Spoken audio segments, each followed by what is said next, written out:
Hola amigos, ¿cómo están? Espero que estén muy bien. Bienvenidos a este canal de Esteban Lejo. Hoy por fin ya comienza nuestro primer videito de la historia de la fotografía. Yo he visto que hay muchísimos canales de fotografía en YouTube. Normalmente se concentran en otro tipo de temas, desde canales donde hacen la fotografía un poco más freelance, un poco más divertida, con retos, todo eso, hasta canales que se concentran en lo técnico. Aquí también vamos a hacer todo eso, pero ahorita me quiero concentrar en la historia de la fotografía porque veo que en realidad no hay ese tipo de videos en YouTube. Y si es que los hay más enfocado a la pintura o hecho entrevistas o videos con mala información. Entonces aquí nos vamos a encargar de que si quieres saber más de la fotografía lo puedes hacer mediante estos videos. Así que empecemos con este video sobre el pictorrealismo. Primero, para hablar del pictorrealismo tenemos que ir a ver su antecedente, el impresionismo.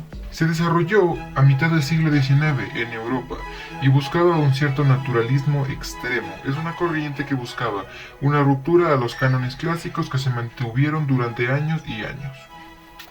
A ver amigos, ahora veamos, esta corriente del impresionismo, al querer esta cierta ruptura de los cánones clásicos que se había mantenido durante años y años, lo que pasa es que inspiró corrientes como la del pictorrealismo. Los nuevos valores de arte de fin de siglo influenciaron mucho en la fotografía. Pero ahora vamos a lo que vinimos. 1880 comienza a desarrollarse el pictorrealismo, pero en realidad cuando se tomó más en cuenta fue en 1888 con la salida de la gran cámara de Kodak. Esta cámara básicamente la podía comprar cualquier persona que tuviera recursos. Como ya la mayoría de gente que tenía dinero podía comprar una cámara y podía hacer fotografía, los fotógrafos querían ya realzar la fotografía y que se viera como un arte. Digamos que antes había esa guerra, pero con el concepto. Básicamente, como ya todos podían tener una cámara, los fotógrafos empezaron a darle un concepto más amplio para diferenciar más o menos la fotografía común que podía hacer cualquier persona a una fotografía más artística. A finales del siglo XIX, la fotografía se asienta como un arte. Precisamente porque la pintura siempre ha sido el arte por excelencia, los fotógrafos, la mayoría de ellos lo que querían es que sus fotografías se asimilaran muchísimo a la pintura. Como un pintor construía un escenario o mientras pintaba iba construyendo compositivamente todo lo que quería ir, los fotógrafos empezaron a hacer esto con escenas reales, es decir, poniendo una persona aquí con su manta así que caiga para acá y teniendo un cuidado muy meticuloso en ese tipo de cosas para sacar una foto que se asemejara muchísimo a una pintura. Además de tener este tipo de características como el hecho de que montaban su escena para que se viera perfecta, también se ven diferentes características como el retoque. Yo les voy a dejar un video en la descripción donde hablo un poquito de cómo se hacía antes el retoque y ahí topo un poquito este tema de que el pictorrealismo comenzó ya a normalizar más esto del retoque fotográfico y la manipulación. Otra característica de aquí es el efecto fluo.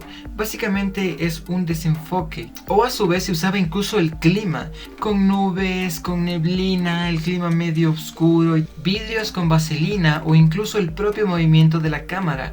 Pero ¿para qué se quería esto? Básicamente para distanciarse de la realidad.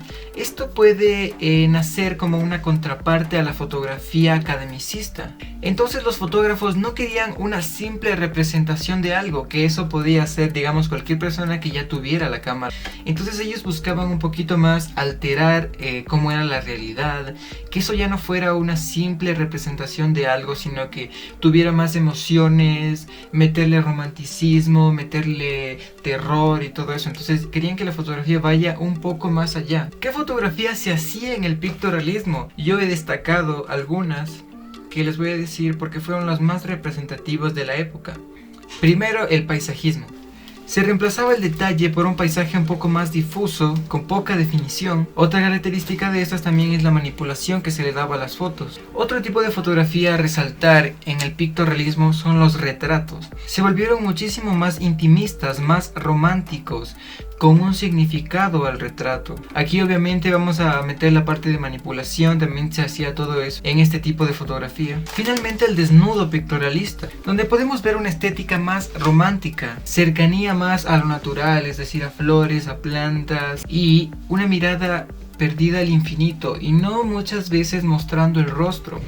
Esto debido a que no era muy popular la fotografía de desnudo en ese tiempo, de hecho se la decía inmoral.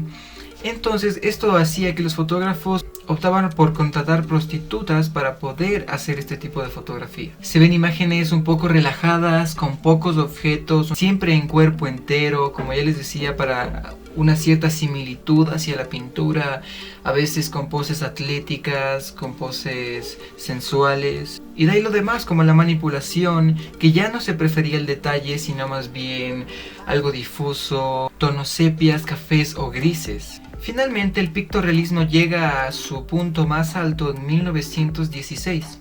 Después de la Primera Guerra Mundial, los fotógrafos ya empezaron a concentrarse más en el fotoperiodismo y en el nuevo realismo fotográfico. En estos videos de historia de la fotografía siempre voy a dejar al final dos exponentes para que ustedes los puedan consultar y puedan ver su trabajo, que es excelente. Primero, Robert Damachi. Segundo, Henry Emerson.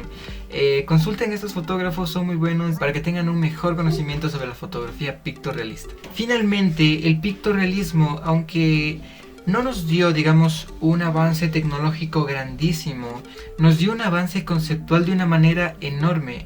Las fotografías finalmente ya se veían como arte. Un fotógrafo finalmente ya podía conceptualizar su obra, ya podía decir que era más allá de un simple retrato, ya podía decir que iba más allá de una simple representación, de un simple registro. Entonces, esto fue muy importante para el mundo de la fotografía. Desde aquí ya se considera arte. Como yo ya les dije, voy a dedicar un video solo a eso de cómo saber si algo es arte o no. Es algo muy difícil. Desde que se destruyeron los cánones en el impresionismo hasta el aparecimiento del dadaísmo. Entonces es un tema a discutir muy grande, incluso que podría decirse que se queda en lo que piense cada uno de nosotros. Pero sí hay algunas reglas que estaría bien seguirlas, entonces esperemos ya hacer este video. El siguiente video de historia de la fotografía que voy a subir es sobre la fotografía academicista. Es un tema que de hecho no hay en YouTube, no lo he visto en español. Entonces ese va a ser el siguiente video, estén atentos amigos. Y como siempre les voy a dar el consejo: no se dejen bajonear por otros fotógrafos. Estoy empezando realmente a dudar sobre los grupos de Facebook, porque hay gente que es realmente inexperta y te da consejos, dan malos consejos. No te dejes llevar por esos fotógrafos, lo único que quieren es herirte, que no sigas adelante. Entonces todo el mundo nos podemos equivocar, tú sigue adelante, el mundo de la fotografía es muy hermoso. Y cualquier pregunta que tengan sobre historia de la fotografía, arte, fotografía en sí, cámaras, video, edición, lo que sea, déjenme en los comentarios, yo la responderé lo más rápido que pueda y haciéndome entender de la mejor manera. Así que hasta el siguiente video.